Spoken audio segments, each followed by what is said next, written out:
Hola, muy buenos días. Les agradecemos nuevamente que nos acompañen en esta mañana y les saludo desde el Parque Ecológico Cubitos, desde donde transmitimos estas charlas de medio ambiente que esperamos sean de su interés. Y pues sobre todo en este momento en que hemos volteado a ver que la salud ambiental es muy importante para mantener una salud humana. Y el gobierno del estado de Hidalgo, a través de la Secretaría de Medio Ambiente y Recursos Naturales, está promoviendo este ciclo de conferencias. En esta ocasión, en este particular, hemos denominado a este ciclo Cultura Ambiental a la Carta en tu casa, para llevarles hasta la comunidad de su hogar pues la voz de especialistas, de gente informada y preparada en la materia ambiental. Y en esta mañana contamos con la presencia del doctor Jesús David Quirós, quien impartirá la conferencia Cambio Climático Global, Escenario y Estudio Científico. Me permito leer la semblanza del doctor Quirós. Él es licenciado en Ingeniería en Geología Ambiental por la Universidad Autónoma del Estado de Hidalgo.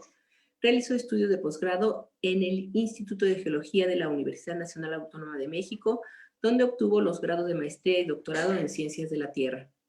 Autor y coautor de artículos que han contribuido al entendimiento paleoambiental del norte de México y desarrollador de hipótesis vigentes sobre el cambio climático del subtrópico del país y sus causas. Actualmente miembro activo del Sistema Nacional de Investigadores y profesor de la licenciatura en Ingeniería en Geología Ambiental de la Universidad Autónoma del Estado de Hidalgo.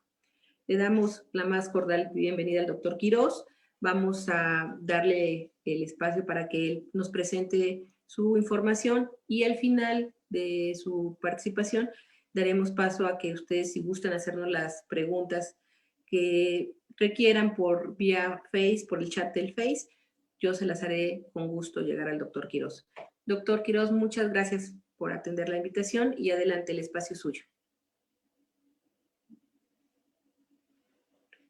Tiene apagado su micrófono, doctor.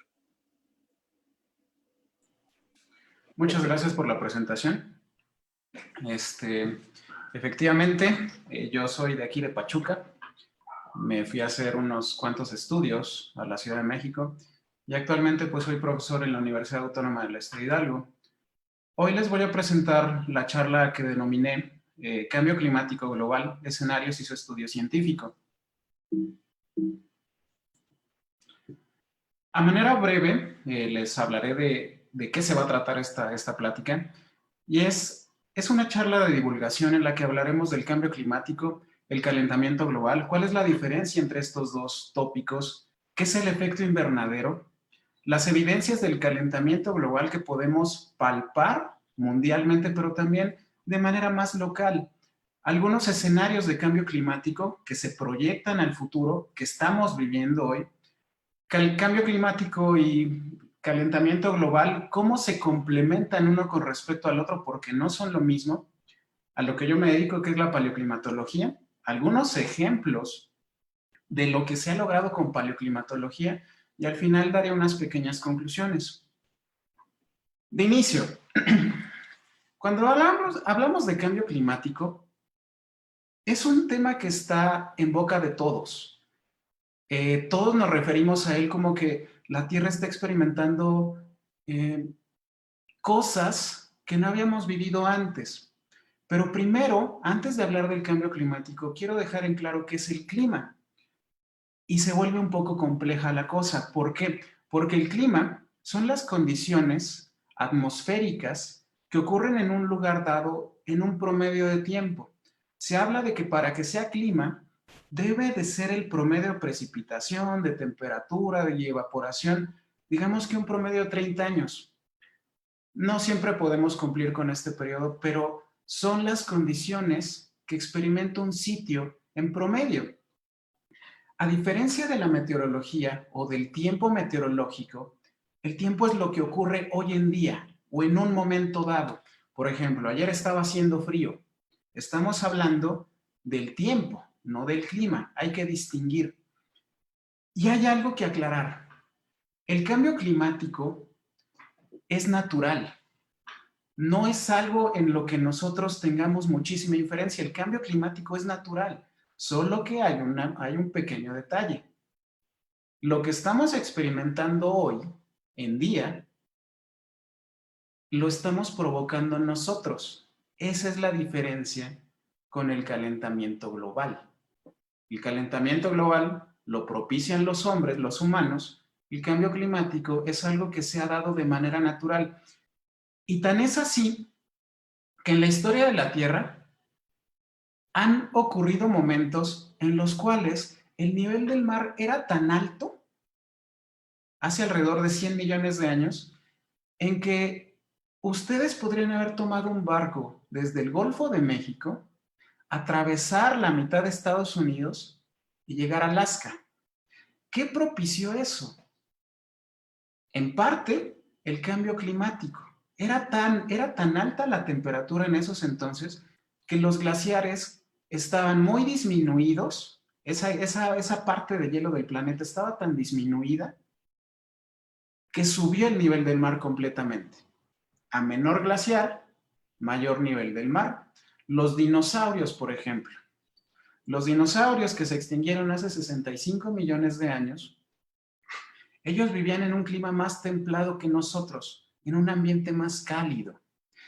Y si recordamos una película de dominio popular, que es La Era de Hielo, ellos están en una época en la que tienen que emigrar porque las temperaturas son muy bajas. La etapa en la que viven ellos ya estaban interactuando con el hombre, lo que nos ayuda a entender que cuando nosotros aparecemos en el planeta, experimentamos numerosos cambios en el ambiente, muchos, muchos, muchos. Se podría decir que nosotros, como humanos, somos ese último eslabón en la cadena, en la evolución. Somos el producto de una evolución sistemática. Hemos sobrevivido y de alguna forma tenemos que hacer honor a que seamos la especie dominante en el planeta. El calentamiento global.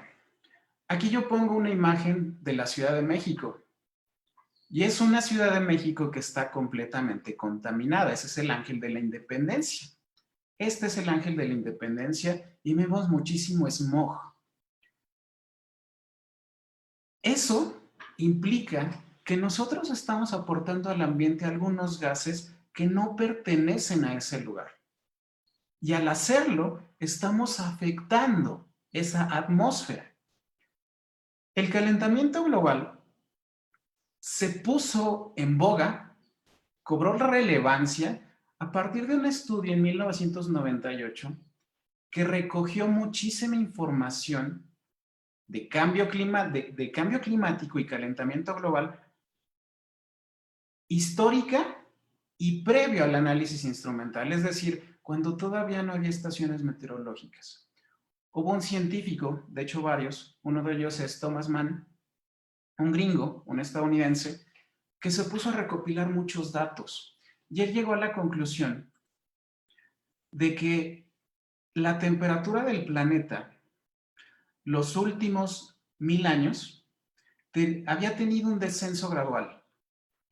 Un descenso gradual de esa temperatura y a partir de 1960 por ahí, de hecho mucho antes, unos 100 años antes, la temperatura comenzó a subir exponencialmente y no se podía explicar eso.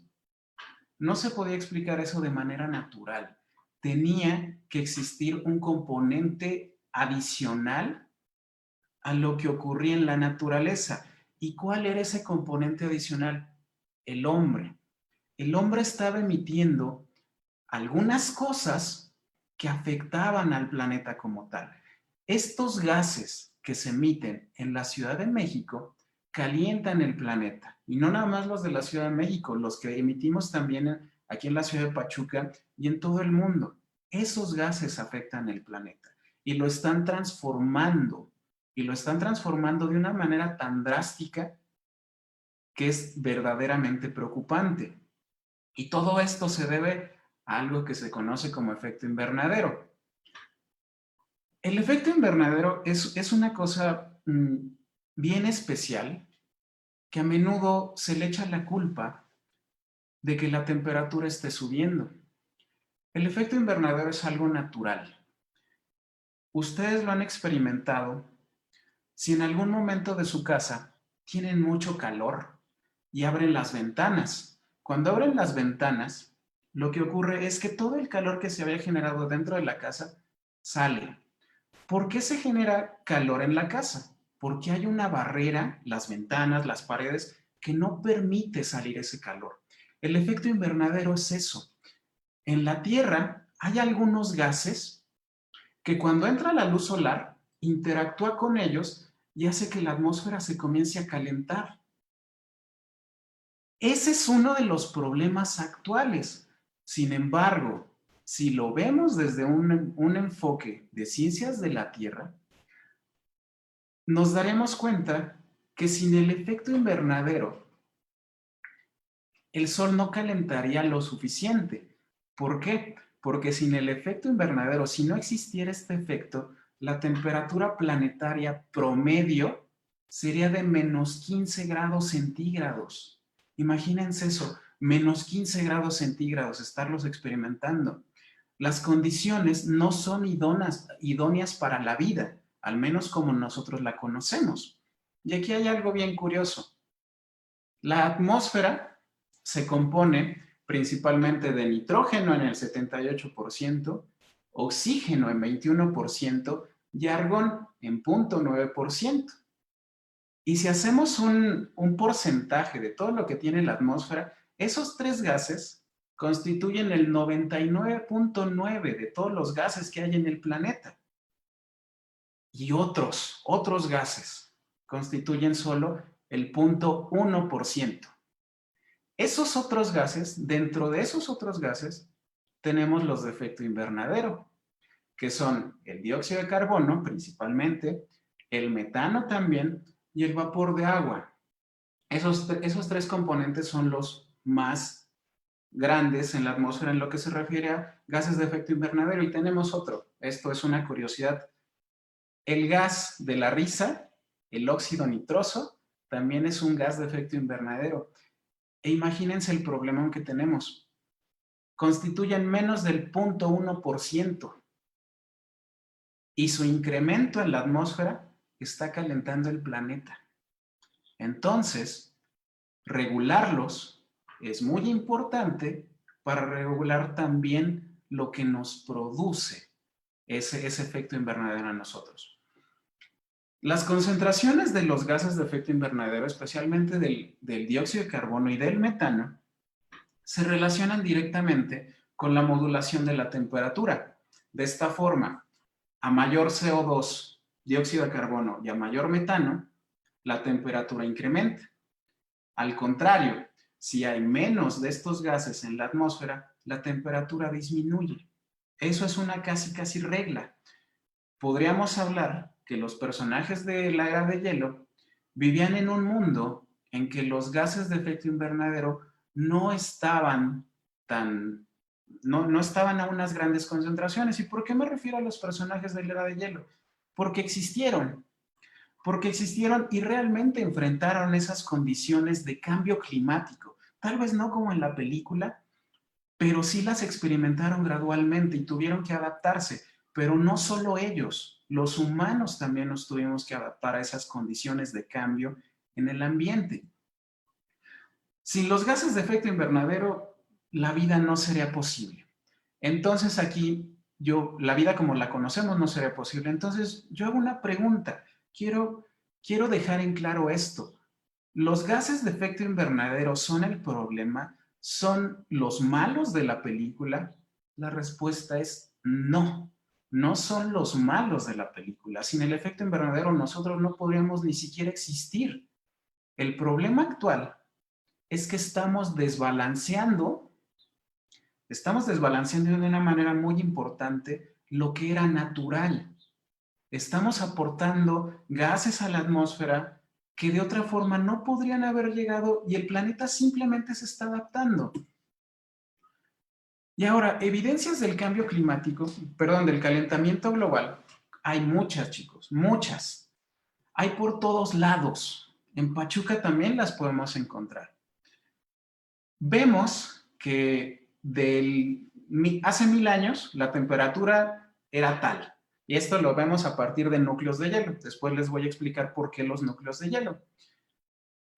estimamos que las temperaturas eran bajas y tenían una tendencia a la baja. Pero a partir de 1900 más o menos, un poquito antes, las concentraciones de CO2 se dispararon y la temperatura también lo hizo. A este patrón que estamos viendo en esta diapositiva le conocemos como patrón del palo de hockey. ¿Por qué? Porque es un palo de hockey, chicos, en el cual simplemente tenemos, con esta parte, no sé del hockey, chicos, pero con esta parte se le pegaría al pot, al disquito.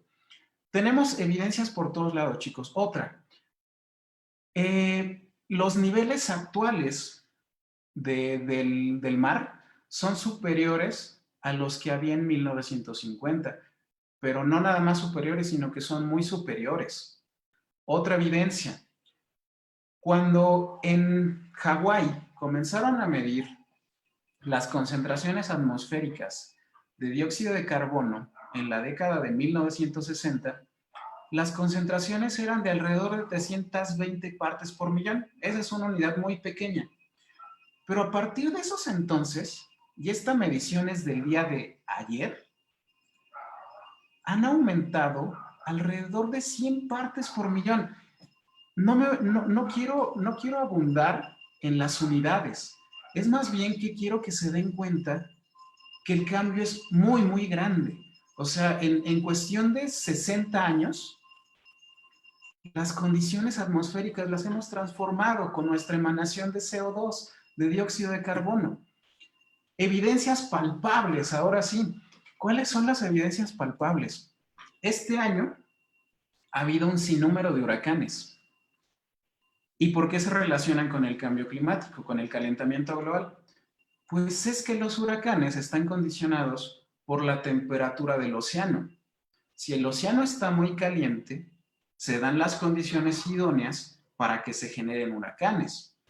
Y hasta hace unos días, en Nicaragua, estaba sucediendo un huracán categoría 5, que era el Iota, que dejó devastación, pero no fue el único. Acuérdense que a lo largo del año hemos tenido varios huracanes. Las tendencias del cambio climático indican que los huracanes se van a hacer cada vez más periódicos, pero también van a cambiar su trayectoria. Entonces, los lugares que estaban acostumbrados a recibir precipitación por los huracanes ya no la van a recibir. Y los lugares que no estaban preparados para esto, puede que la comiencen a recibir. Y dirán, pero pues si un lugar quedaba devastado por un huracán, pues qué bueno que no lo reciban. En parte es correcto, pero hay algo diferente, hay algo que quiero hablar. Lo que recarga gran parte de los acuíferos, de donde nosotros nos abastecemos para tomar agua diario, procede de las lluvias. Si hay menos lluvias, hay menor recarga de los acuíferos y menos disponibilidad de agua. Hay ciudades como en Miami, Florida, donde cada vez es más periódico, más común, que las calles amanezcan completamente inundadas sin razón aparente, cosas que no ocurrían hasta hace unos 30 años, hasta unos 100 años, eso no ocurría. ¿Qué está pasando? No podemos afirmar así al 100% que un evento puntual sea debido al calentamiento global, pero sí podemos afirmar que la repetición de ese fenómeno se puede relacionar con el calentamiento global. Ahora, en esta diapositiva, yo quiero mostrar algunas evidencias, algunas lejanas a México, otras que nos afectan directamente. Si ustedes ven este GIF que está pasando en la pantalla, está diciendo simplemente dónde estaban los puntos donde se generaban huracanes en la década de 1973 al 94 y después del 94 al 2017. Y resulta que cuando nos ponemos a ver dónde se generaron huracanes en todo este periodo, en la época más reciente se han generado mucho más huracanes de los que se generaban hace 30 años. Algo está sucediendo. Aquí se lo achacamos al calentamiento global. Otras imágenes. El año pasado fue famoso porque en la ciudad de Venecia, en la Plaza de San Marcos, amanecí inundado completamente. Cosas que si bien en Venecia ocurrían muy de vez en cuando y ahora es su cotidianidad. Tienen que andar en tarimas los turistas y eso no se había visto. Venecia es una ciudad que está sobre canales y esos canales están desbordando literalmente. No se puede explicar ese desbordamiento tan periódico sin el calentamiento global. Y algo más cercano que tal vez ustedes hayan escuchado. En la Ciudad de México hay diferentes colonias o muchas colonias que sufren de agua. De hecho, la Ciudad de México se estima como una de las ciudades a nivel mundial que más padecerá de agua en un futuro cercano. ¿Por qué? Porque es una ciudad superpoblada. Y esa superpoblación tiende a sobreexplotar, valga la redundancia, los acuíferos. A mucha población, menor cantidad de agua para cada uno de nosotros. En Iztapalapa, por ejemplo, si comienza a llover menos, entonces los problemas de agua se van a acrecentar. ¿Por qué? Porque los acuíferos no se van a recargar y no va a haber de dónde surtir agua a estas personas. Santa Fe, en la Ciudad de México, que es una zona de mucho dinero, también padece de agua. ¿Por qué? Porque de repente pusieron muchos edificios en un solo lugar con muchísima gente. El calentamiento global no distingue ni raza, ni género, ni condición socioeconómica. Agarra parejo. Solo que siempre a los más vulnerables le toca como efectos un poquito más duros. El calentamiento global representa cambios en la norma, en el promedio de las condiciones ambientales, por lo que su estudio es indispensable para tratar de que la sociedad se desarrolle y se desarrolle de manera satisfactoria. Y es que, como yo les digo a mis alumnos de licenciatura, o les decía porque, bueno, les decía, en el planeta, chicos, todo está conectado. Lo que ocurrió en Nicaragua hace unos días, donde impactó un huracán categoría 5, puede tocarnos a nosotros. Lo que sucede del otro lado del planeta puede tener repercusiones aquí en Pachuca y en todo México. Entonces, todo está conectado y lo tenemos que ver así, como lo que yo hago tiene una repercusión. Si yo no actúo, la gente de al lado no va a actuar. Y si no actúa nadie, pues no se va a dar ningún cambio. Y con todo esto yo quiero llegar a algo. Lo que yo les he estado diciendo es un escenario no tan alentador, pero es que es lo que hay. No puedo venir a dar una conferencia en la cual les diga, es que todo está bien. No, las cosas no están tan bien en el planeta en general. El cambio climático es el calentamiento global, es el gran desafío de nuestro tiempo. Los gobiernos deben de estar preparados para enfrentarlo. Nosotros como sociedad tenemos que estar preparados para enfrentarlo. Y de esta forma, hay un organismo a nivel mundial que es el Panel de Expertos sobre Cambio Climático, o IPCC, que es en inglés, donde convergen muchos científicos especialistas en cambio climático. Y ellos toman la información que se ha generado acerca del cambio climático, la checan y dicen, ¿sabes qué? Yo con toda esta información te puedo decir que la tendencia de cambio es a mayores temperaturas, es a menores temperaturas, es a que haya mayor migración, es a que pasen muchas cosas. Este organismo, el IPCC, es importante porque es el que da las bases para la toma de decisiones de los gobernantes y son también los que dan la información para que se firmen acuerdos a escala global, por ejemplo, el Acuerdo de París, del que Estados Unidos se salió, para que se tomen acciones sobre el cambio climático. Y es que tan importante es el clima que ustedes no me dejarán mentir. Ayer o antier, que hacía mucho frío, uno tenía que estar abrigado todo el tiempo, porque el clima afecta nuestra cotidianidad siempre. Y los escenarios del cambio climático, porque este es uno de los tópicos de la plática.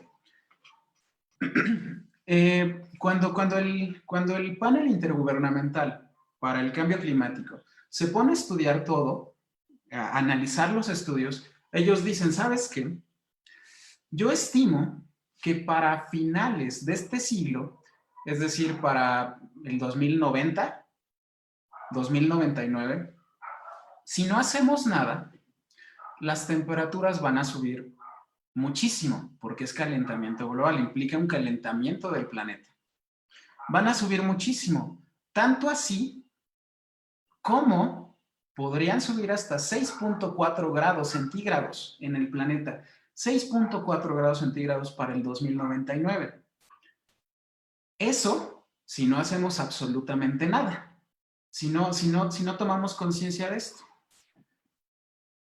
Y se ponen a decir, bueno, si tú no haces nada, va a subir entre 2.4 y 6.4 grados centígrados. Si nos ponemos más estrictos en las medidas de contingencia, el cambio climático y la sociedad actúa y los gobiernos también se ponen las pilas, ellos dicen, si tomamos acciones, lo dijeron en París, la temperatura podría subir entre 1.1 y 2.9 grados centígrados, pero ¿qué creen? Ha pasado el tiempo de París, ya pasaron 5 años aproximadamente, y las proyecciones actuales es de, ¿sabes qué? No vamos a lograr el 1.1. Vamos a pensar que las acciones que hagamos tienen que repercutir en que la temperatura global solo suba 2 grados mínimo. ¿Y qué creen? También es un objetivo un tanto difícil de alcanzar. Si nosotros queremos que el cambio climático no nos afecte tanto, debemos tomar conciencia de qué es el calentamiento global, de qué podemos hacer para mitigar sus efectos. Específicamente para México,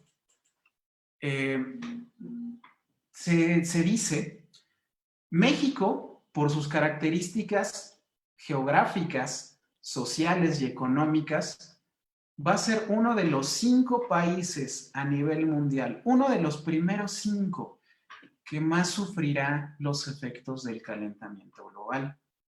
Por eso es que los gobiernos aquí en México se han puesto la meta de agendar cosas acerca del calentamiento global y mitigar sus efectos. No es de gratis que tengamos un Instituto Nacional de Ecología y Cambio Climático y que cada gobierno tenga sus dependencias que traten este tema. Y es que se estima que México, al final del siglo, las precipitaciones, es decir, la lluvia de verano, se verá afectada, disminuirá alrededor del 30%, y ese es un promedio. Puede que en algunos lugares esa disminución sea mayor y puede que en otros lugares sea menor. Pero ¿por qué me estoy refiriendo a la lluvia de verano? Porque las lluvias en México, las lluvias de verano en México son las principales fuentes de humedad en todo el año. Entonces, si se afecta esas lluvias, pues entonces vamos a estar padeciendo cada vez más de agua. Y para eso, la ONU, la Organización de las Naciones Unidas, perdón, trazó 17 objetivos y les llamó 17 Objetivos del Desarrollo Sustentable. Y de lo que se tratan estos objetivos es de dar mayor calidad de vida a las personas, pero también al planeta, que se mitiguen los efectos los efectos negativos que van a ocurrir en los próximos años.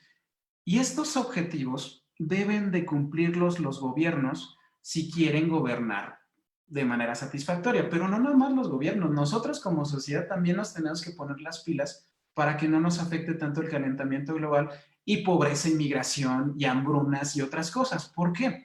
Porque estos objetivos se refieren a poner fin a la pobreza, cosa que no es nada sencillo, a tener mayor salud y bienestar, a que los gobiernos hagan alianzas para lograr los objetivos, que no trabajen aisladamente, a que haya mayor vida en los ecosistemas terrestres. Y el punto número 13, uno de los más importantes, es que tenemos que actuar por el clima.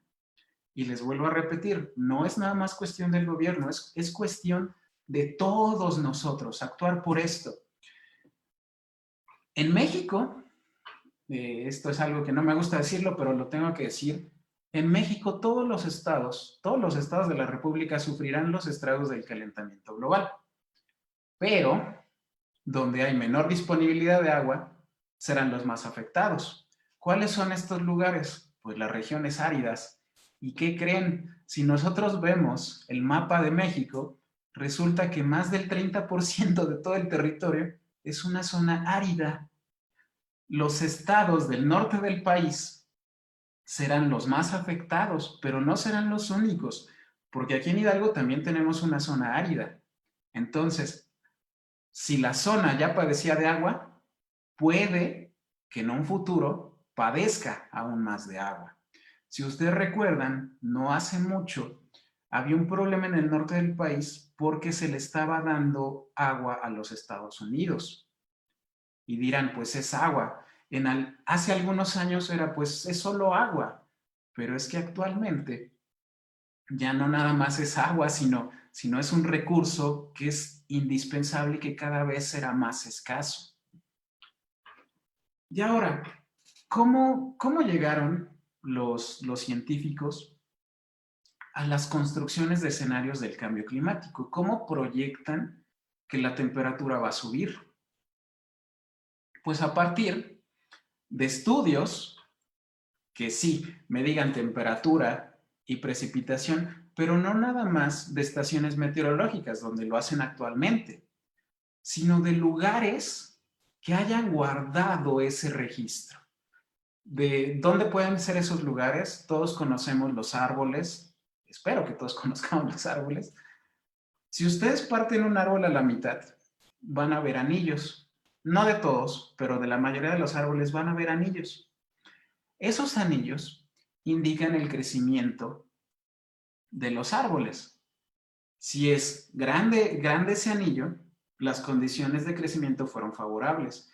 Y si fue pequeñito, en espesor, las condiciones no fueron tan favorables. Entonces se están guardando un registro de las condiciones en las que crecieron.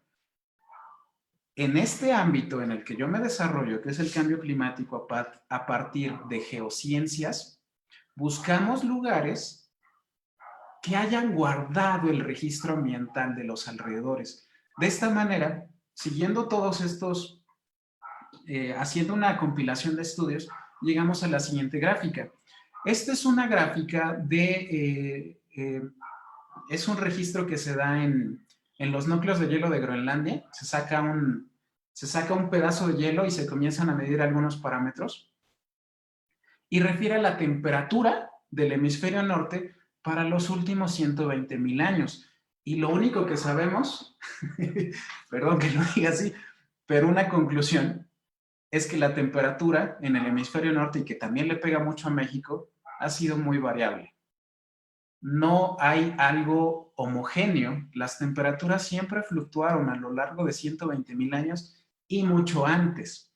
Diego, de la era de hielo, vivía en esta parte alrededor de los 20,000 años y se extinguió hace 11,000 años. Experimentaron esos animales, nosotros experimentamos muchísimos cambios a los que nos tuvimos que adaptar. Los estudios del clima en el pasado son los pilares para hacer proyecciones de calentamiento global en la actualidad y en el futuro. De esta forma, el cambio climático ayuda a entender lo que está pasando en la actualidad. Si no entendemos el cambio climático, entonces no podemos entender muy bien qué es el calentamiento global. Necesitan una base estos dos. Y los estudios de cambio climático se hacen con base en registros históricos como los de las estaciones meteorológicas, pero también a partir de algo que se conocen como registros de paleoclimatología. Y es aquí donde entran el estudio de los anillos de los árboles, donde entra también el estudio de las capas de hielo y algo a lo que yo me dedico, quizá lo más bonito de todo, los sedimentos que se dan en los lagos, las arenas, la tierra que está en los lagos, esa es la que estudio yo, porque también son un registro muy importante para todo esto. ¿Por qué? Porque los registros históricos son limitados, porque no llegan más allá de los 100 años. Entonces, yo sí quiero sacar temperatura y precipitación de un lugar dado a partir de una estación meteorológica, pues solo voy a poder llegar a los 100 años y quizá la información no esté completa. Si quiero ir más para allá, necesito estudiar registros de carácter geológico que guarden la historia de la Tierra. Si logramos entender cuándo y por qué ocurrieron los cambios en el pasado, entonces podemos entender y proyectar cambios actuales y futuros. No es que el estudio paleoambiental, lo que pasó en el pasado, sea la panacea, sea la clave para entender lo que va a pasar en el futuro, pero sí nos ayuda a entender qué podría pasar. Y ahí está el sustento de los estudios de cambio climático en el pasado. ¿Cómo se estudia? Pues aquí esta fotografía de la izquierda es una rodaja de un pedazo de hielo. ¿Por qué? Aquí en Pachuca nosotros no estamos acostumbrados a que haya nieve, y de hecho no la ha habido, en toda mi vida no ha habido nieve en Pachuca, pero en lugares de mayores latitudes, por ejemplo Canadá, Alaska, Estados Unidos, tiende a precipitar nieve. Si ustedes han visto, ahorita ya se acerca la época de diciembre de la Navidad, referimos mucho a los copos de nieve como algo típico de esas fechas. Los copos de nieve cuando van cayendo, están cayendo en una atmósfera dada. Cuando van cayendo y se acumula uno sobre el otro, lo que está pasando es que guardan un poquito de aire de esa atmósfera. Y capa tras capa van almacenando aire y aire y aire. Todo lo que ustedes están viendo aquí en esta rodaja de hielo, esos puntitos blancos es aire atrapado por el hielo. Si esto ocurrió hace 1000 años, hace 100 años o el año pasado, esos espacios vacíos que tienen, que tienen aire, ese aire partió de una atmósfera en la que cayó ese copo de nieve, no de la atmósfera actual, y por lo tanto tiene una composición, el oxígeno y los gases atrapados, diferente a la actual. Y eso puede relacionarse directamente con el clima. Ya les estaba hablando de los anillos de los árboles. Un anillo de árbol grueso, en espesor, indica condiciones benignas para el crecimiento del árbol. Anillos más pequeños indica que el árbol sí creció, pero estuvo bajo un régimen que le costó un poquito más de trabajo. Y eso ya es un registro. Aquí me gusta poner mucho este ejemplo. Un ratón y una madriguera. Estos ratones se dan principalmente en los desiertos, específicamente en el desierto de Chihuahua, este género que tienen ahí. Los ratones del desierto, no de las casas, los ratones del desierto hacen madrigueras y las madrigueras las construyen a partir del pasto y de ramitas que encuentran a su alrededor. Entonces, hacen su madriguera. Esas ramas, ese pasto y todos los sedimentos que la tierrita que están incorporando puede tener algo que se conoce como el polen de las plantas con el que se reproducen las plantas. Ese polen parte de una planta o de algunas plantas. Entonces, ¿por qué estoy confundiéndolos tanto? No quiero confundirlos, más bien es que si un ratón vivió en un ambiente cálido, donde se desarrollaban plantas de un tipo, su madriguera va a estar constituida por plantas de ese tipo y polen de ese tipo.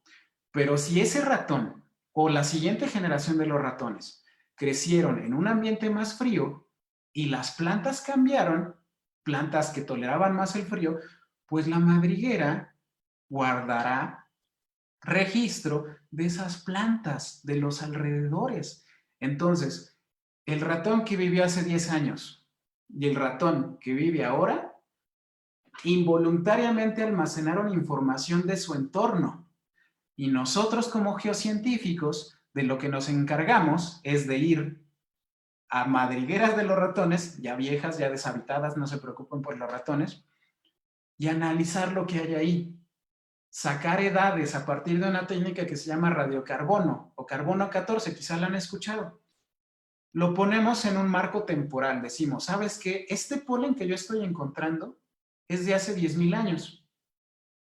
Y este polen de hace 10,000 años parte de una planta de clima cálido. Pero después este otro polen de hace 8,000 años parte de una planta que se daba en un ambiente más frío. Entonces yo ya estoy diciendo, ¿saben qué? En este lugar donde encuentro la madriguera, los ratones sí cambiaron o el entorno comenzó a cambiar porque los ratones almacenaron material de su entorno. Lo más bonito del mundo, chicos, los que me están escuchando, los lagos. Los lagos es a lo que yo me dedico. Un lago, por ejemplo, cuando llueve mucho, cuando en un lago llueve mucho, el tirante de agua, el agua crece mucho, sube el agua, se inunda completamente. A veces inunda las casas de los alrededores. Pero hay otras ocasiones donde si no llueve, el lago disminuye su volumen. Eso queda registrado en los sedimentos. Los sedimentos es lo que parte de otra roca, es la desintegración de una roca, chicos. Esos son los sedimentos. Y los sedimentos guardan registro de cuando llovió mucho, cuando llovió menos. Es mucho más complejo, pero así sirve, chicos. Ahora, hablando de lagos, que es a lo que yo me dedico. Los lagos, si tienen sedimentos y esos sedimentos guardaron registros de lo que había en su alrededor en diferentes etapas del tiempo, pues entonces esos sedimentos, si yo los estudio, me van a dar toda información. Voy a poder develar lo que estaba pasando. El sedimento puede estar constituido por materiales inorgánicos y orgánicos. Esos inorgánicos, digamos que son los granos de arena. Los orgánicos pueden ser plantitas, restos de plantas, polen, diatomeas, que son otro tipo de organismos, y diferentes cosas. Si un biólogo, yo no soy biólogo, pero si un biólogo quiere estudiar un registro de un lago, pues se va a ir al polen. Puede irse al polen, puede hacer otras cosas, pero puede irse al polen. Si yo como geólogo quiero estudiar ese registro, ese sedimento, pues lo puedo hacer desde diferentes puntos de vista. Y a lo que yo me dedico es a la geoquímica. Y no es tan difícil de entender qué es esto. Todos llevamos química. Pues resulta que la geoquímica es simplemente una parte de las ciencias de la Tierra, de la geología, que se dedica a entender cómo es la química de las rocas y los materiales terrestres, como los sedimentos.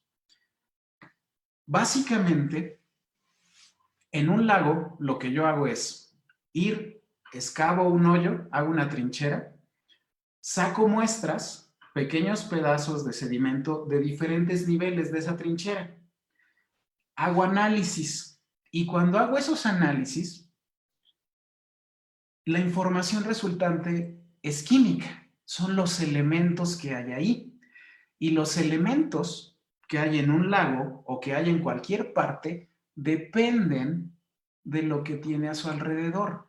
Es decir, si las rocas de aquí de Pachuca tienen una composición química dada, los sedimentos que se depositen en Pachuca van a tener esa misma composición.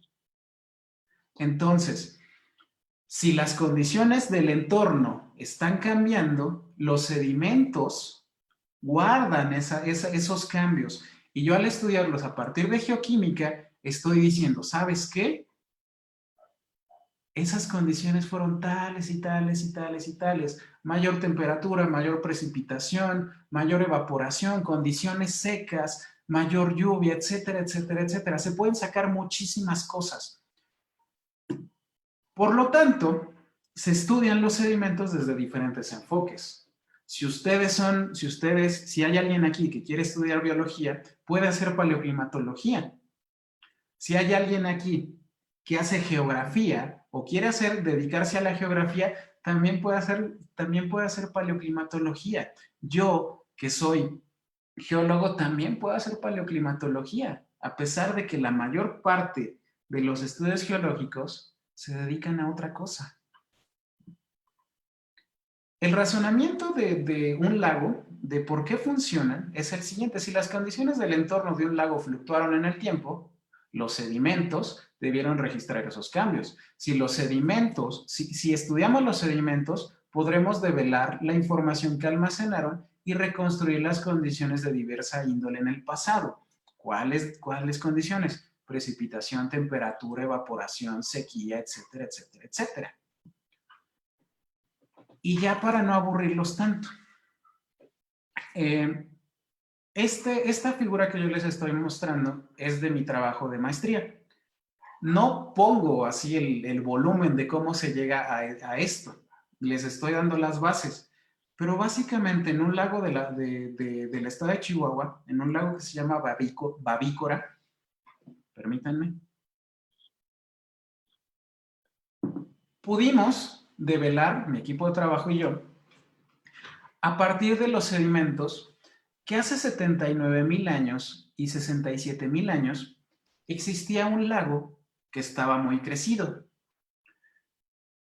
Y este lago crecido tendió con el tiempo a disminuir su volumen de agua, hasta que hace entre 46,000 y 39,000 años, el lago se secó. Y después, entre 39,000 y 34,000 años, el lago recuperó un volumen de agua.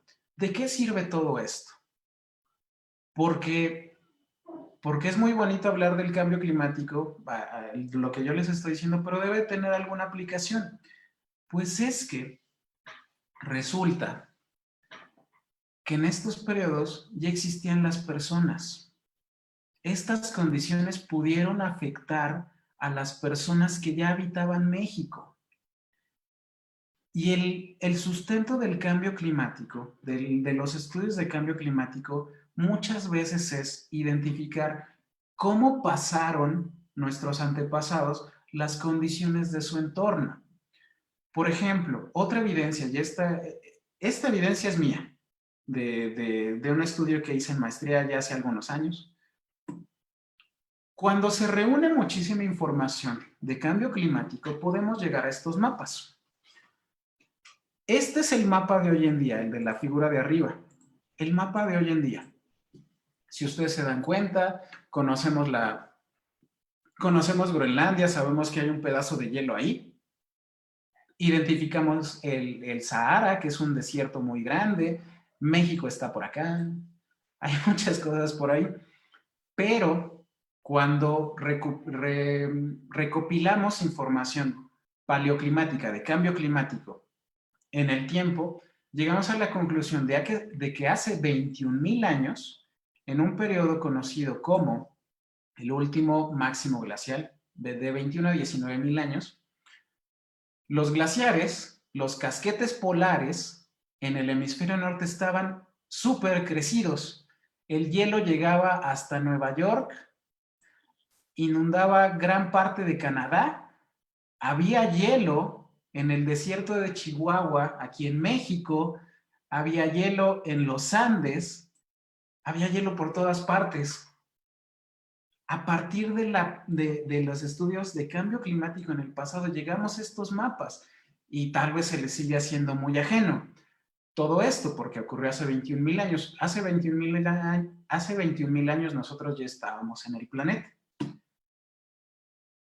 Entre el siglo XIV y XIX, esta es una evidencia que también es muy bonita, los pintores de la época en Europa comenzaron a documentar pues lo que veían alrededor.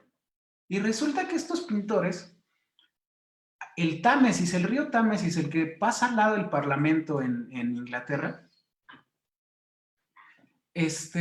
lo documentaban con hielo, y eso no ocurre actualmente. Eso no puede ocurrir hoy en día. No se ha dado desde hace muchos, muchos, muchos años. Hacían hasta ferias de hielo, ponían entretenimiento en las ferias de hielo porque el río estaba congelado. Eso ocurrió hace no mucho, si lo estamos viendo en la escala humana, no ocurrió hace tanto. En este periodo también se situaron enfermedades muy importantes. Y no sé si ustedes recuerdan algo que haya pasado en el siglo XIV, chicos, en el siglo XV. Fue el descubrimiento de América en el siglo XV. ¿Por qué? Porque las condiciones en Europa empujaron, quizá, no se puede afirmar, a los navegantes a buscar nuevas rutas de comercio.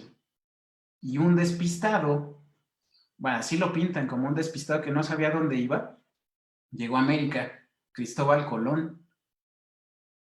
Y todo porque el clima había cambiado. En este intervalo también existieron los vikingos, ya existían, estaba la Edad Media. Entonces nos podemos situar a partir de todo esto en cómo vivían nuestros antepasados. Y en México, ¿qué ondas? En México también tenemos muchísimos efectos del cambio climático documentados. Por ejemplo, el más importante a nivel mundial, porque los extranjeros, y nosotros también, tenemos cierta fascinación por los mayas, es que el colapso del Imperio Maya, no, acuérdense, los mayas no se extinguieron, simplemente dejaron de habitar sus ciudades. El colapso de los mayas, si bien puede estar relacionado con diferentes factores sociales, políticos, también pudo relacionarse con sequías. Y esas sequías están documentadas en los sedimentos de unos lagos en Centroamérica. Pero ¿por qué? O sea, ¿por qué un maya pudo haberse ido por simplemente una sequía? Pues es que las sequías es menor disponibilidad de agua. Menor disponibilidad de agua en el planeta o en una región indica menor disponibilidad de agua para nosotros como sociedad. Las ciudades pudieron haberse visto afectadas por esto. Y otra más actual, yéndonos más hacia acá. El inicio de la Revolución Mexicana coincide con un periodo de gran sequía en el norte del país, que pudo acrecentar el descontento social. No había gran información sobre precipitación y temperatura a partir de estaciones meteorológicas. Esto lo saben lo sabemos a partir del estudio de los anillos de los árboles. Esta conclusión que yo les estoy mencionando, yo la conozco de un estudio que se hizo en la comarca lagunera, en Coahuila. ¿De dónde era Francisco y Madero? De Coahuila. Cuando uno se pone a relacionar las cosas con el clima y el cambio climático, se da cuenta que muchos eventos que nos han afectado en toda la historia se dan por el clima. Si nos vamos mucho más atrás, nos vamos a dar cuenta que los dinosaurios se comenzaron a extinguir por el clima también. Claro, por el meteorito, les cayó un meteorito, pero el meteorito cambió el clima. El clima es algo súper importante. ¿Por qué hablo de Francisco y Madero? Porque él era de Coahuila, él fue uno de los principales promotores de la revolución. Y en Coahuila, cuando él estaba, había una gran sequía. Y el gobierno que estaba en la parte central de México, Porfirio Díaz, no atendía esas demandas. Se incrementó la inconformidad social a partir de que no había agua, de que los granjeros, de que las personas no podían obtener alimentos, y todo por el clima. Ahora, les hablé de dos partes. Una, calentamiento global, y otra, cambio climático en el pasado. Una conclusión a la que podemos llegar es, el planeta es dinámico, es súper dinámico, pero también es muy complejo. Entender cómo respondió el ambiente y la sociedad ante cambios en el pasado debería ayudarnos a entender los cambios actuales y futuros.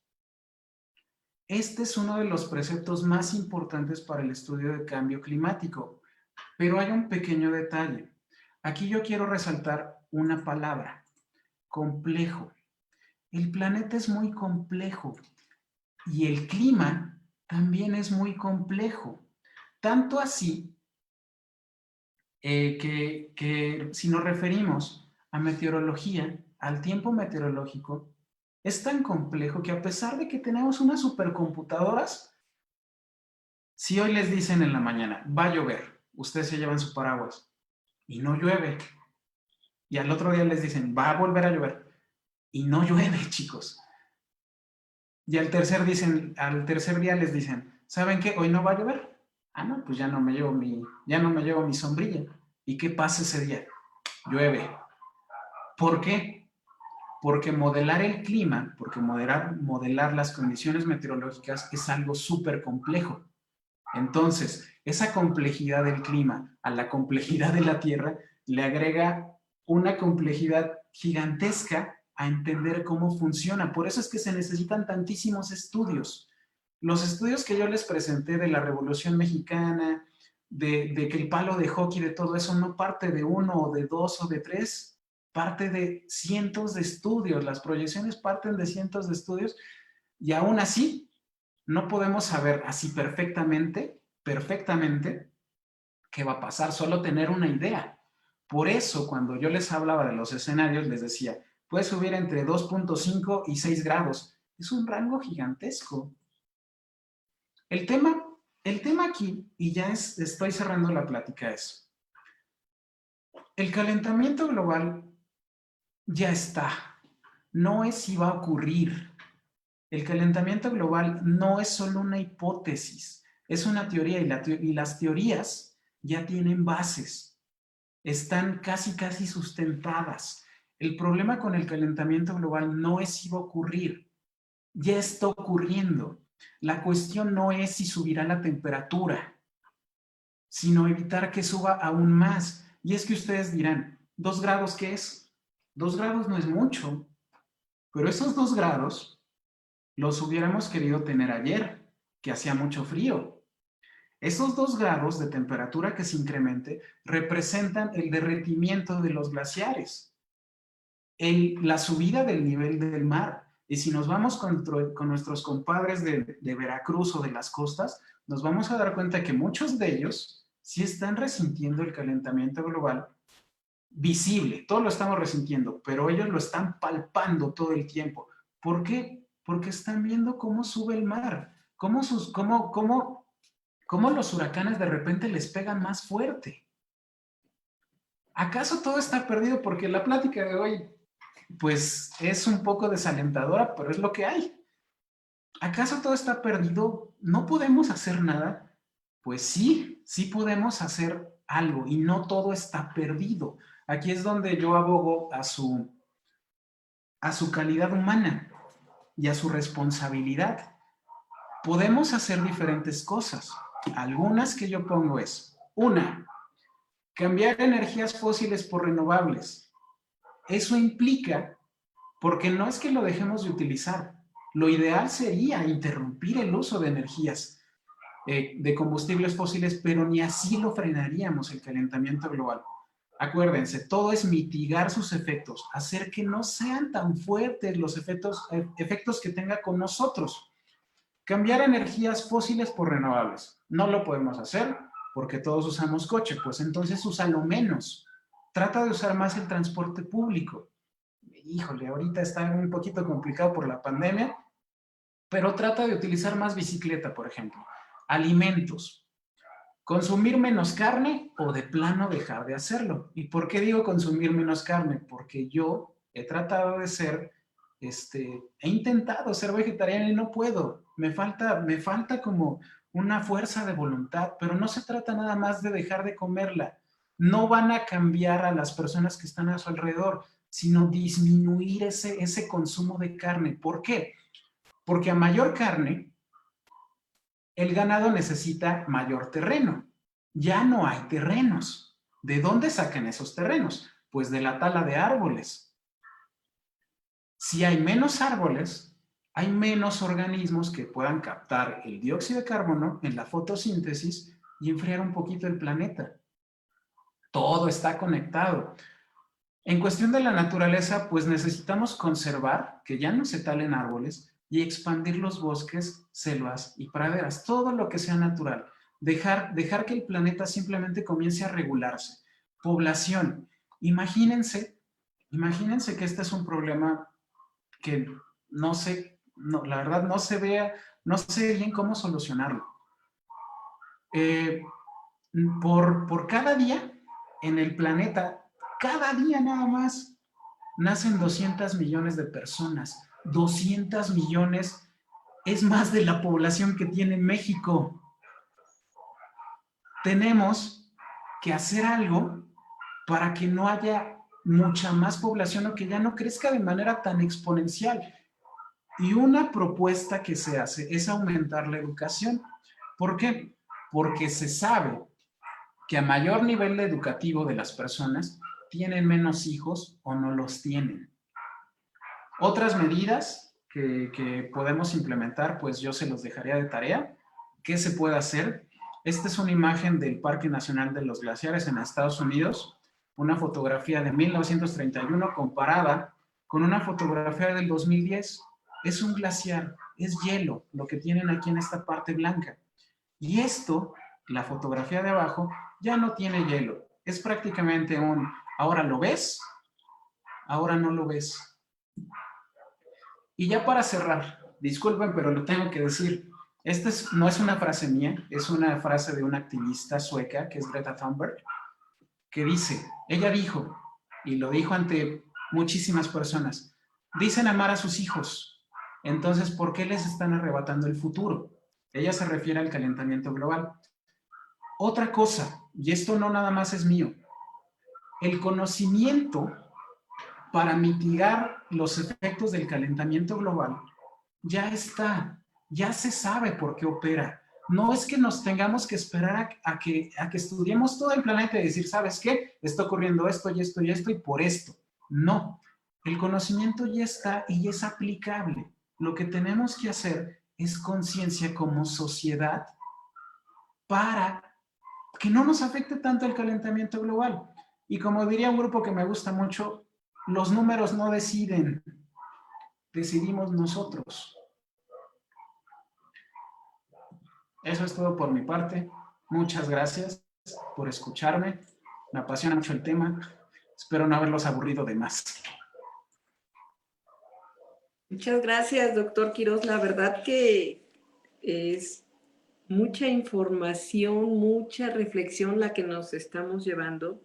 Yo creo que el conocer cada día más sobre los temas de cambio climático, calentamiento global, nos comprometen más. Como bien dice, los números, pues no son los que nos van a dar el cambio, sino la acción de cada uno de nosotros.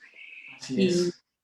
Y creo que esta es una muestra palpable de lo que tú haces, la divulgación de la ciencia, todo este conocimiento que ustedes realizan a través de la investigación, sus especializaciones, que ahorita yo me estoy enterando de esta especialización que tú la que tú nos hablas, y digo, es traerlo a la población, a que conozcamos cómo a partir de todo este conocimiento científico, pues se hacen los programas, se toman decisiones, se hacen estrategias para poder ahorita hablar y participar en un tema tan importante como es el cambio climático. Así es. Y su estudio científico. Y lo haces de una manera muy sencilla. O sea, yo sé que todo esto son años y años de estudios los que tú has tenido en relación a este tema. Y ahorita estás haciendo un ejercicio de divulgación muy interesante, la verdad. Permítame felicitarte, doctor, porque Muchas gracias. es bajar a nivel del conocimiento de la generalidad, pues todo esta teoría al respecto y darnos cuenta pues que sí, o sea, la situación, el calentamiento global, el cambio climático existen. Hay todo un sustento científico para que hoy, como bien lo comentas, a nivel mundial, a nivel local, estemos actuando, estemos volteando la mirada hacia tomar soluciones. Voy a compartir algunas de los comentarios del Ok. que nos hicieron favor de interactuar vía chat. Víctor Minero dice, excelente presentación, gracias por difundir esta información tan relevante que nos afecta directamente como humanidad, como México, como individuos. O sea, ni Así para es. moverse, ¿no? Todos tenemos que estar bajo el conocimiento de este tema. Gabriela nos dice, gracias por sus aportaciones. Muchas gracias, Gabriela, por siempre estar con nosotros en estas charlas. Nadia Quiroz, gracias por compartir esta información tan importante, un tema que sin duda merece de nuestra atención. Felicitaciones al doctor Quiroz por tan buena presentación. Gracias, Nadia. Felicitaciones, doctor. Y también se comunica a Diego Ignacio Juárez. Dice, hola, buen día, excelente presentación. ¿Pudiera darnos su punto de vista respecto a políticas y modelos económicos que beneficien una reducción del calentamiento global? Ok. Ese tema es un poco controversial porque el, miren, yo voy a poner un ejemplo. En el país que más gases de efecto invernadero emite a la atmósfera es China y después le sigue Estados Unidos. Y eso es algo controversial porque China es un país que en los últimos años ha tenido un muy gran desarrollo. Pero así como emite gran cantidad de gases de efecto invernadero, también es uno de los países que tienen mayor infraestructura en energías limpias. Entonces, ellos son conscientes del problema que generan, pero también hacen algo para mitigar sus efectos. El caso de Estados Unidos. Estados Unidos es un país que depende completamente, o bueno, no completamente, pero sí en gran medida de los combustibles fósiles. Su, híjole, no sé cómo decirlo, pero su necesidad de energía es gigantesca y se acaban de salir del Acuerdo de París. Tal vez entren en 4 años otra vez con el nuevo presidente, pero se acaban de salir del Acuerdo de París porque al presidente que existía o que estaba, que está todavía, era empresario y no le importaba mucho el calentamiento global porque es empresario. En México es un tema muy debatible porque las políticas actuales apuntan a que se va a abrir una carboeléctrica en Tabasco, combustibles fósiles. ¿Y por qué digo que es controversial? Porque sí, lo que deberíamos de hacer es optar por energías limpias, pero México es un país en desarrollo. Entonces, ese país en desarrollo que tiene muchísima pobreza, que tiene muchísimos problemas sociales, debe de equiparar las necesidades y lo que se debería de hacer. Entonces, es un tema un tanto complejo A las personas, yo le digo a mis alumnos, a los gobiernos no tenemos que llegar a decirles, mira, está pasando esto y se está muriendo un oso polar. No, tenemos que llegar y decir, ¿saben qué? Mayor calentamiento o si hay mayor temperatura, eso equivale a que haya más dengue. ¿Por qué? Porque los mosquitos se reproducen mejor en mayores temperaturas. Mayor dengue implica mayor muerte, pero también mayor dengue implica mayor hospitalización y esa hospitalización genera muchos costos. Entonces tenemos que ver muy bien cómo abordamos ese tema tanto con la sociedad como con la parte gubernamental. Hay esfuerzos que se han hecho en México. De hecho, casi todos los estados en México tienen un plan de cambio climático. No tiene tanto. Ahora lo que toca es implementar ese plan. Totalmente de acuerdo, doctor Quiroz, y no sé si coincidas conmigo, pero bueno, ya estamos manejando este término de desarrollo sostenible o sustentable. Y entonces, Exacto. cada de estas tres grandes esferas que lo componen, ¿no? El ambiente, la sociedad y el desarrollo. O sea, eso se tiene que pensar de manera integral, porque bueno, como bien lo comentaste en tu plática, el desarrollo económico pues pensaba en eso, en el crecimiento económico, en la industrialización, en la utilización de combustibles fósiles, pero dejó de vista muchas cosas como todas estas repercusiones al ambiente y también sociales, que bien tú nos hablaste. Entonces, Así es. creo que, que podríamos tener también una importante charla al respecto, que pues, nos pudiera quedar claro como sociedad a qué le estamos apostando al desarrollo sostenible y por qué ahora hablamos de desarrollo sostenible viendo estas tres grandes esferas. Voy a compartirte otras dos Sí, participaciones. gracias. Ariana Gutiérrez, excelente presentación. Ojalá esta información llegue cada vez a más gente para generar esa conciencia ambiental. Muchas felicidades por el importante trabajo que hace el doctor. Y Laura Jiménez Licona dice, excelente información, es momento de actuar. Cris te dice, bueno, ahí te mando tu piropo y excelente presentación. Penélope Martínez, excelente presentación, felicidades, doctor Quirós.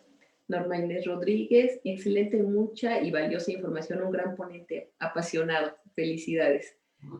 Juan, excelente información, muchas felicidades. Caro, muchas gracias por la interesante ponencia. Con Ale Pachuca, excelente presentación. ¿Qué efectos a mediano plazo podemos observar en la zona metropolitana de Pachuca? Ya nos Ok. comentamos. Ok, en la zona metropolitana, es que, miren, cuando hablamos de cambio climático, tenemos que pensar en que las condiciones pueden estar cambiando continuamente y al final ser en promedio cosas que ya habían ocurrido que se dan periódicamente. Digamos, por ejemplo, si hace mucho calor hoy, yo no lo puedo achacar al calentamiento global. ¿Por qué? Porque puede que nada más ya haya sido hoy o este año. Pero cuando tenemos una serie de lo mismo y lo mismo y lo mismo, entonces sí le podemos achacar al cambio climático esto. Nada más para ampliar un poquito eso, el año 2019 fue el de mayor temperatura desde hace varios cientos de años. Perdón, dije una tontería. Es el año que mayor temperatura ha tenido desde que hay registros instrumentales, o sea, que de temperatura y de precipitación. Pero, previo al 2019, había sido el 2017. Y previo al 2017, la mayor temperatura la había presentado 2016. Entonces el incremento sigue aumentando, aumentando, aumentando. En la zona metropolitana de Pachuca, lo que podríamos observar es un cambio, por ejemplo, en la hidrología, en el agua, en cuántas lluvias llegan, en que los días sean más secos, que sean más húmedos. Podríamos experimentarlo así, pero todavía falta un poco para decir, en Pachuca o en Hidalgo o en el país, el calentamiento global está haciendo exactamente esto. Podríamos ver simplemente que se está repitiendo algo más y más y más y más. Una que a mí me gusta compartir con mis alumnos es que los mosquitos se dan principalmente en ambientes cálidos. Si nosotros vamos a la playa, los mosquitos nos comen vivos, pero cuando llegamos a Pachuca, ya no hay tantos mosquitos, porque prefieren temperaturas cálidas. El problema de los mosquitos es de que si la temperatura sube, puede que lleguen a Pachuca, que llegue un mayor número. Entonces estaremos viendo, por ejemplo, problemas de dengue, de chikungunya, de otras cosas asociadas a los mosquitos en lugares donde no había. En Pachuca podríamos ver que también haya más mosquitos, por ejemplo.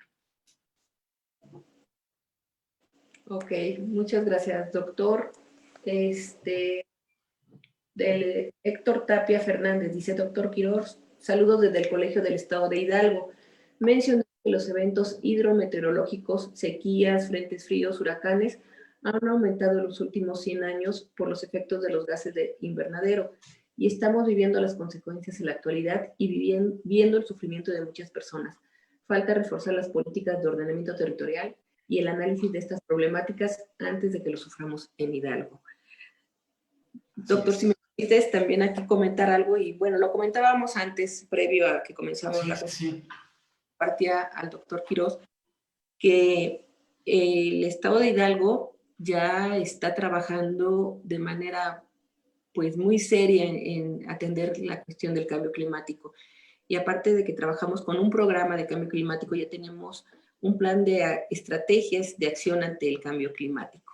Y precisamente, si ustedes tienen la oportunidad de consultarlo en la página de la Semarnat, hay un objetivo que dice consolidar una cultura ambientalista en el Estado de Hidalgo. Ese es un objetivo.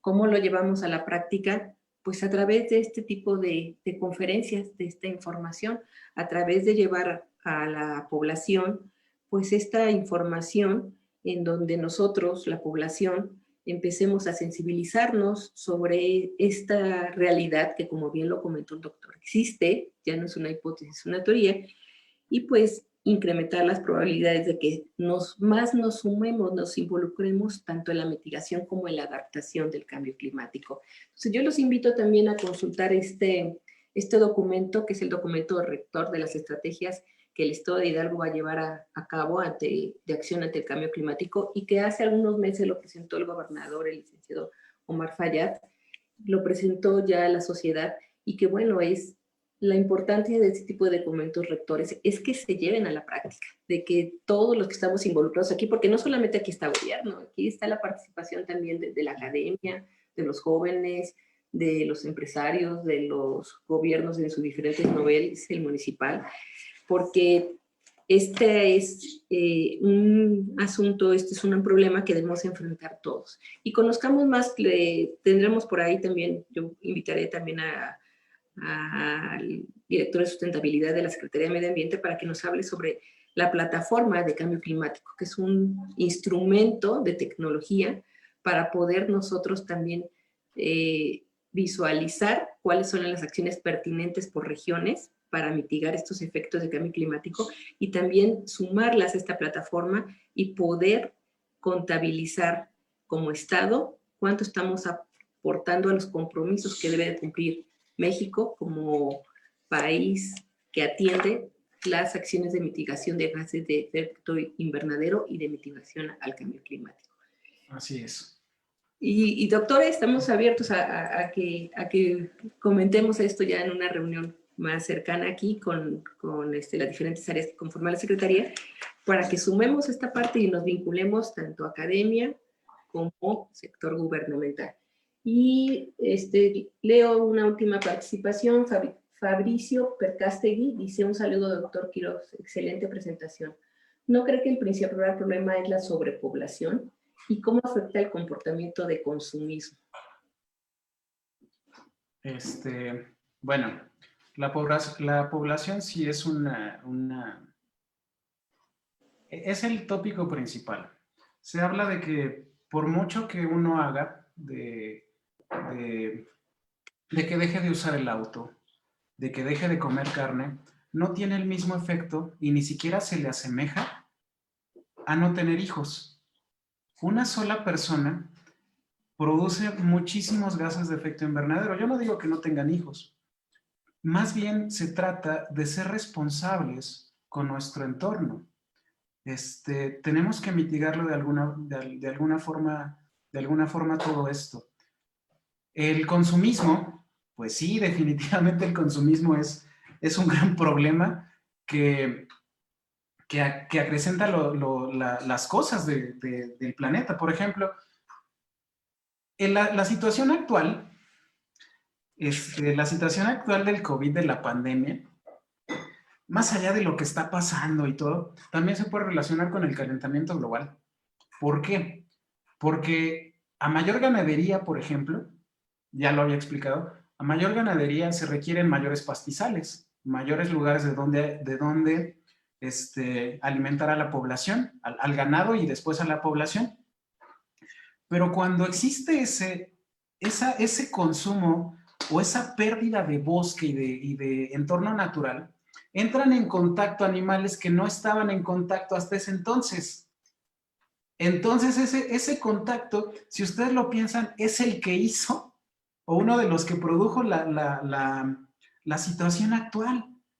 Un murciélago, se piensa que fue eso, un murciélago entró en contacto con un pangolín que no deberían de estar en contacto y generaron un virus. Entonces, hasta ese punto llega el calentamiento global y el consumismo, que de otra forma no podría haber existido este virus. Entonces, sí, el consumismo es algo que nos favorece en muchas cosas, nos facilita la vida, pero tampoco es lo más ideal para el planeta. Yo quiero recalcar algo del comentario que hicieron acerca del libro. Con gusto lo leo. Creo que es un esfuerzo muy grande. También es un esfuerzo del gobierno que está en la actualidad. O sea, es algo que se tiene que hacer. Pero no nada más compete al gobierno todo esto. O sea, el gobierno es el que regula. Pero nosotros como sociedad tenemos que hacerle la segunda al gobierno, si no, no va a servir de nada que haya esto. Otra cosa, gracias por todos sus comentarios. Soy un creyente total de que si el conocimiento no se transmite, entonces no sirve de absolutamente nada. Si ustedes saben de un tema, transmítanlo. Eso es una enseñanza que yo les dejaría.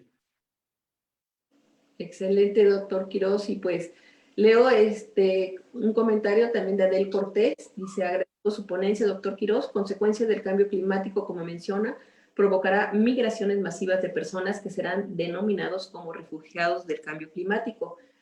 Actualmente son por conflictos armados, pero posteriormente serán por escasez de agua o devastación de sus zonas habitables.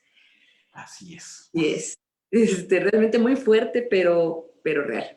Estamos hablando en estos pronósticos que usted bien nos decía. Si logramos entender los cambios del pasado, podemos entender lo que se dará en el futuro. Pues esto también se ha visto. O sea, lo hablábamos hace algunos años. Decía, los grandes conflictos van a ser no por cuestiones de territorio, sino por cuestiones del agua, por ejemplo, ¿no? Vamos a ver migraciones. Y pues yo me quedo con esta parte, doctor, que para mí fue también un conocimiento nuevo, entender los cambios que se dieron en la historia para entender nuestro futuro, para hacer escenarios futuros, y con estas recomendaciones que usted nos da al final para accionar, porque es bien importante lo que decía, el conocimiento nos lleva pues a conocer lo que está pasando, pero tenemos que reconocernos como parte de ese problema para tomar un tercer momento, que es el actuar para resolverlo. Entonces, estas recomendaciones que nos deja al final, creo que son muy, muy interesantes, muy importantes. Y comentarle también a los que nos están acompañando que pues la próxima semana vamos a hablar de conservación, y esta es precisamente una de las recomendaciones que deja el doctor Quirós, que es conservar, ampliar, expandir los bosques, las selvas, las praderas, proteger nuestras áreas naturales que aún tenemos. Y el 27 de noviembre es el Día Nacional de la Conservación. Toda la semana tendremos actividades y vamos a tener 3 conferencias también para hablar más sobre este tema y conocer por qué es importante la conservación. Esperamos que nos acompañen. Yo le agradezco muchísimo, doctor, su tiempo, su pasión que nos comparten esta mañana y que nos contactan. Y agradecerles a todos los que nos acompañaron esta mañana, también el doctor Quirós, si se quieren contactar con él, con gusto, contáctenos a nosotros y los ponemos en conexión con él para cualquier otro tipo de información. Agradecerles mucho, mucho, doctor. Muchas gracias también a ustedes, a todos por conectarse, y gracias por permitirme compartir. Creo que se me nota que me gusta el tema.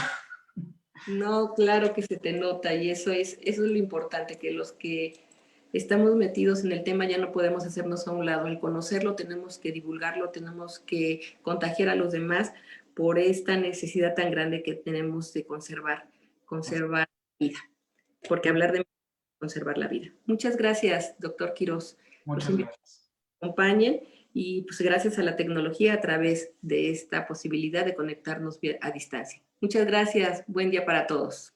Hasta luego. Hasta luego.